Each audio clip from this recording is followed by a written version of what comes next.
National Weather Service in Norman has issued a severe thunderstorm warning for northeastern Grady County in central Oklahoma, northern Seminole County in east central Oklahoma, Lincoln County in central Oklahoma, Oklahoma County in central Oklahoma, northern Cleveland County in central Oklahoma, southeastern Canadian County in central Oklahoma, northern Potawatomi County in central Oklahoma, northwestern McLean County in central Oklahoma, until 6:45 p.m. Central Daylight Time.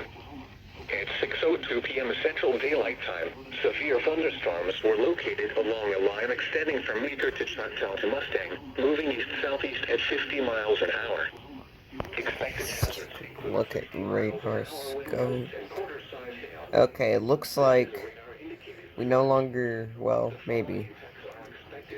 Yeah, I think I'll still continue with WXL48 as of right now.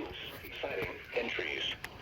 Locations impacted include Oklahoma City, Did this not go off? Midwest City, Shawnee, Oh wait, no, Del it's City, for El something Reno, else. Newcastle, Tecumseh, Chandler, Yukon, Bethany, Mustang, Choctaw, War Acres, The Village, Tuttle, Harris, McLeod, and Spencer.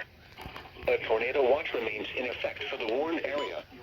Midwest City, Shawnee, Del City, El Reno, Newcastle, Tecumseh, Chandler, Yukon, Bethany, Mustang, Choctaw, War Acres, The Village, Tuttle, Harris, McLeod, and Spencer. A tornado watch remains in effect for the warned area. Tornadoes can develop quickly from severe thunderstorms. For your protection, move to an interior room on the lowest floor of a building. Torrential rainfall is occurring with these